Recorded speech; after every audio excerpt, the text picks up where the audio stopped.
Allah says this town that used to live on the coast, by the way, if it's a coastal town, then you can already imagine, use your minds, their economy depends on the sea. They're fishermen, right? They do trade, or ships embark on their docks and they do trade with them, or they go out and get their food from the ocean. So that's already understood.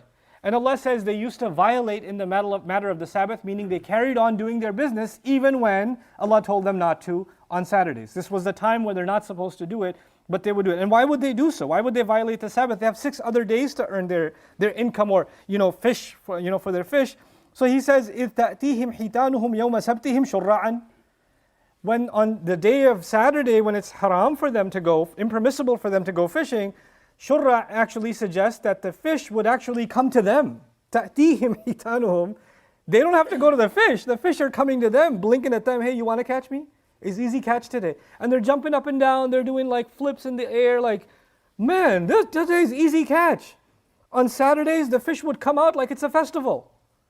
And other days, يَوْمَ لَا يَسْبِتُونَ لَا تَأْتِي, and the days that they don't have Saturday, the fish don't come easy. They don't come to them. So they noticed, even though they can get, it's not like they had no fish to catch. They could still catch, but it wasn't easy. But on Saturdays, it was super easy.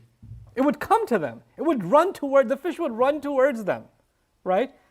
And these are Muslims, by the way. They're Muslims. Now imagine, just by analogy, so it's closer to your and my context. Imagine that you run a store, right? You have a store, and you get no customers. You get like 2 customers a day. Most of the time you're sitting there, playing like, Crossy Road or something on your phone, and you're doing nothing. No customers show up. And then it's like 1 o'clock, or 1:15 you leave your store and you head towards the masjid. By 1:45 the prayer is going to start, and you're going to be back by 3 o'clock. But every single week, 12:45, 30, 40, 50 customers start just coming through the door. And they're buying everything, stuff you're trying to sell for 6 months, nobody's touched it. They're putting everything in the cart and they're buying. And then Friday prayer is getting late. And then you say, no, you can't buy right now. Oh yeah? Forget it, I won't buy it now. And then and you don't see them again. Until next Friday, right exactly for the time of the prayer. Other than that, you get maybe 10% sales. 90% of the sales happen right as Friday prayer is coming. Right? So it's pretty tempting come on, I'll still catch 2 rakahs. Or it's not that haram, is it? Just one Friday. It's not like I'll become a non-Muslim. It's not so bad. So you start making calculations in your head, what's a bigger loss? Missing the prayer or missing all these customers? So this happens to these people over and over again, and eventually they start getting in the habit of violating the Saturday.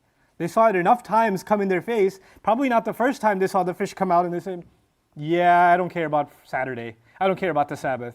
It didn't happen like that. It's a slow but regular temptation because it's hitting you every Friday, right? It's in their case every Saturday. So eventually they caved and it became a normal thing for them. It became a normal thing for them to violate the Sabbath. And so Allah says about these people that started violating the Sabbath, كَذَلِكَ نَبْلُوهُمْ, that is how we tested them, بِمَا كَانُوا يَفْسُقُونَ, because of other corruptions they were engaged in. Now this is the clue Allah is giving us. Why did Allah test them in that way? When Allah sees that one kind of corruption comes out in a person, one kind of sin they don't care about, then Allah opens doors to other sins, and He makes those other sins just right accessible to them. And He wants to see, are you actually remorseful for the other smaller deeds, other corruptions that you're engaged in, or you want to walk away from them? Or do you want, if other doors were open to other corruption, you do that too? You would do that, you take that also, you jump at it too. And Allah says, this is how we tested them because of the corruption they used to engage in. Meaning these kinds of tests sometimes come to people that dabble in sin, that engage in corruption, and they don't walk back from it. Anybody can make a mistake. When you make a mistake, you make tawbah, you walk back. But if you refuse to walk back, and you keep being corrupt, then Allah opens doors to even worse haram for you. Now why would Allah do that?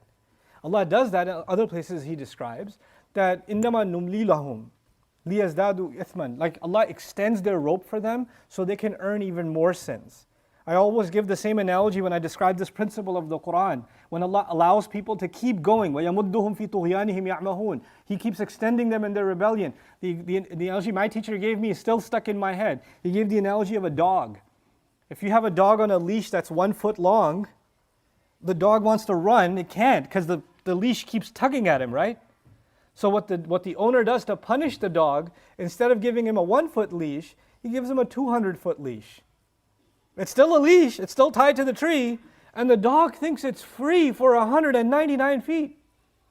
Until he hits the 200th foot, what happens to him? He gets choked so hard because he was running so fast. Do you understand? So the 1-foot leash was actually safer for the dog. The 200-foot leash actually kills him, destroys him. You want to rebel? Go ahead. You think you don't have a leash on you? Go ahead and run. See how far you go. And the further you go, the harder the choke will be at the end. That's the idea. Allah says, you want this? Then I'll give you. You know. Nuwallihi ma tawalla, Qur'an says. We'll turn him in the direction he turns into. You want to turn in a certain direction? Okay. I'll open up all the doors that the road you want to take. Allah will not stop you from taking a road. As a matter of fact, someone wants to take the right road, Allah will open more doors for them in the right direction. وَالَّذِينَ جَاهَدُوا فِينَا لَنَهْدِيَنَّهُمْ سُبُلَنَا. Somebody wants to take the wrong road, Allah will open more doors than more wrong and more wrong. Go ahead, take it. He's not making you do it, He's giving you the choice. You can walk away from any of them at any point. But the other important thing before we get to the next ayah, and maybe we won't get to it today, maybe in the next week